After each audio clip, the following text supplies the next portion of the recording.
E aí, pessoal, tudo bem? Hoje nós vamos estudar mais um aspecto da língua inglesa, um aspecto que vai ajudar você a entender melhor os textos. É o reported speech, ou seja, o discurso indireto. Esse discurso indireto é a linguagem da fofoca, ou seja, você tem uma primeira pessoa que conta o fato, a segunda que ouve e depois uma terceira que vai ouvir dessa segunda história. Então você tem aí uma dinâmica envolvendo pelo menos 3 pessoas. Na maior parte das vezes, esta é a linguagem usada nos textos, porque nós sempre estamos lendo alguma coisa que foi dito por outra pessoa. O que você tem que lembrar, o que você tem que fixar? Você tem que fixar a estrutura verbal. Normalmente, aquilo que é presente passa para o passado. Então, nós vamos estar sempre dando um passo para trás. Você sai do presente e vai para o passado, perfeito? E também vamos estar dando um passo para o lado. Aquilo que é primeira pessoa passa a ser terceira pessoa. Você vai comentar o que uma outra pessoa disse. Então, se o sujeito está aqui e disse, por exemplo, eu quero, você vai comentar, ele queria. Você vai dizer, então, em inglês, I want. Então, aí você do lado diz, he wanted. Perfeito? É assim, mais ou menos, a grosso modo, que se forma o discurso indireto em inglês.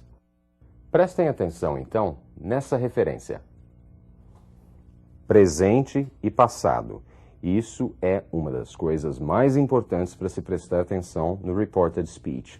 Aquilo que está no discurso direto, aquilo que está lá na primeira frase, no presente, vai para o passado.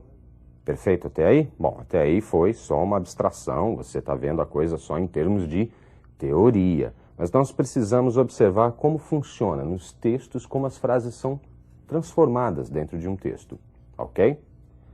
Vamos ver o primeiro exemplo? I am buying a gift for my children. I am buying a gift for my children. Estou comprando um presente para meus filhos. Estou comprando um presente para meus filhos. É o que uma amiga está dizendo à outra. Agora a próxima vai ouvir o comentário. Então ela diz, she said that she was buying a gift for her children. Olhem as transformações.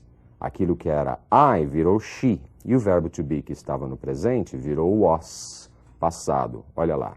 She said, ela disse, that. Esse that é opcional. Eu posso utilizá-lo ou não. She said that she was buying. Então, aquilo que era I am buying, virou she was buying. Então, ela disse que estava comprando, que ia comprar o quê? A gift, um presente, for her children, para os filhos dela.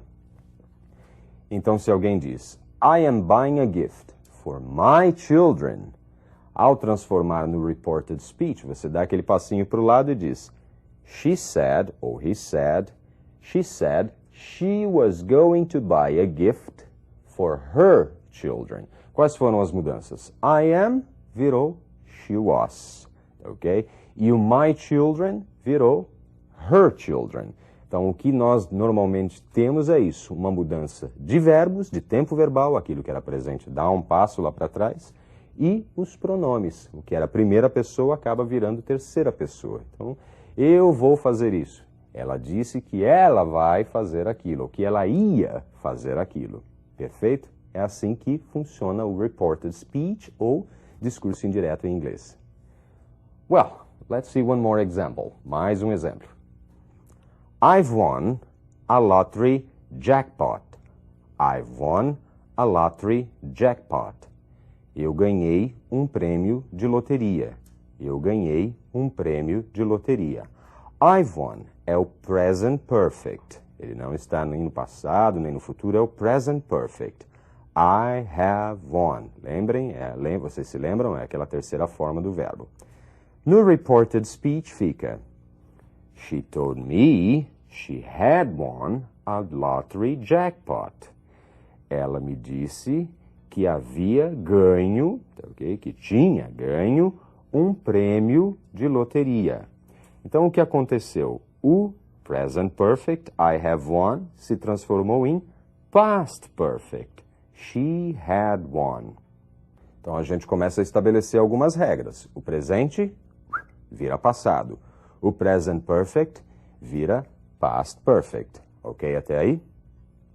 So, let's see one more example. I entered university in 1998. I entered university in 1998. Eu entrei na faculdade em 1998. Eu entrei. Isso é simple past, é o passado simples dos verbos regulares, ed ali no final. I entered university in 1998. Quando esse fato é recontado, fica she said she had entered university in 1998. Ela disse que havia entrado, que tinha entrado na faculdade em 1998.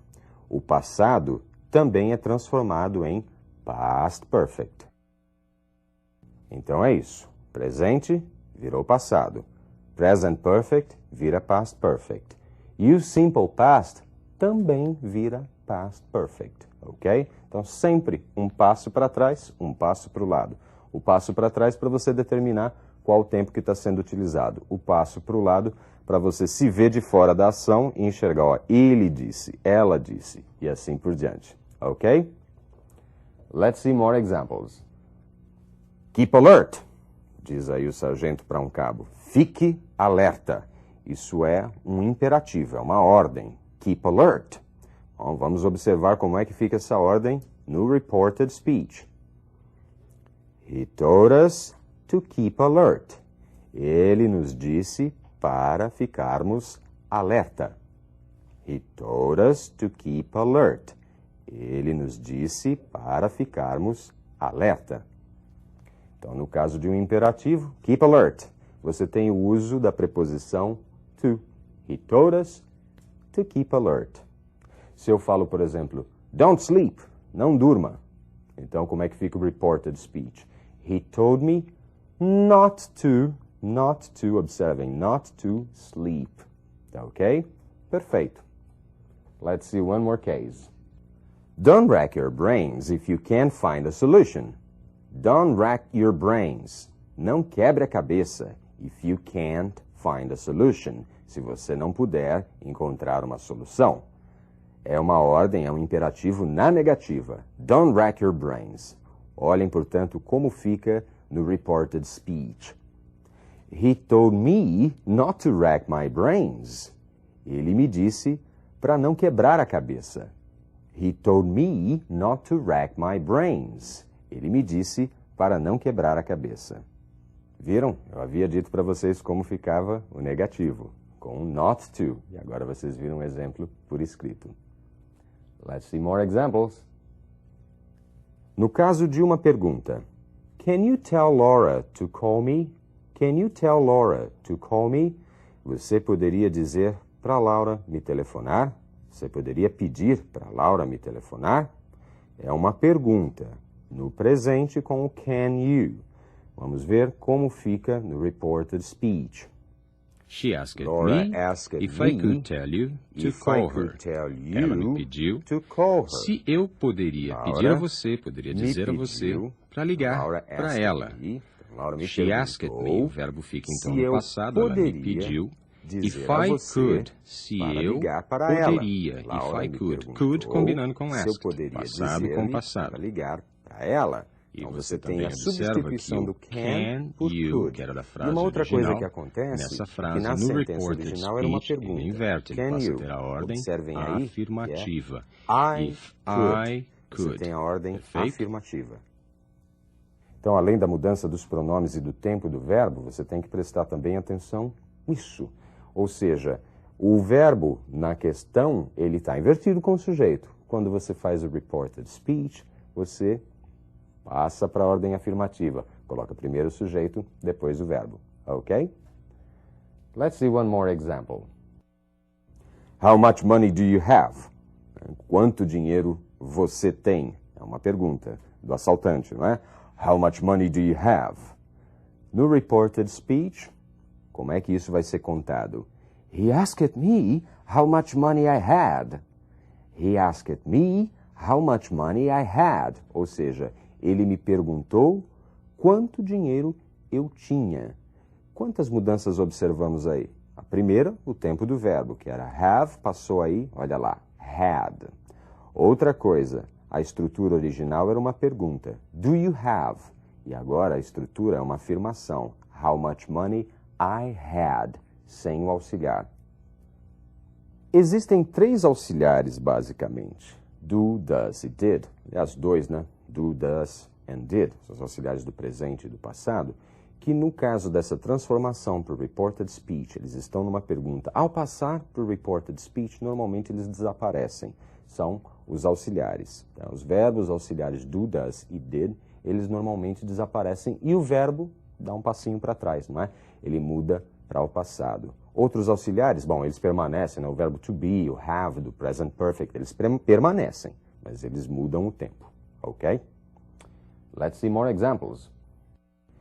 Did you finish the report? Você terminou o relatório? Did you finish the report?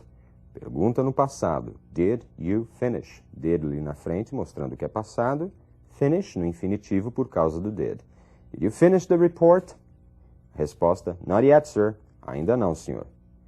Depois, essa história está sendo contada novamente, e aí o funcionário diz, the boss asked me if I had finished the report.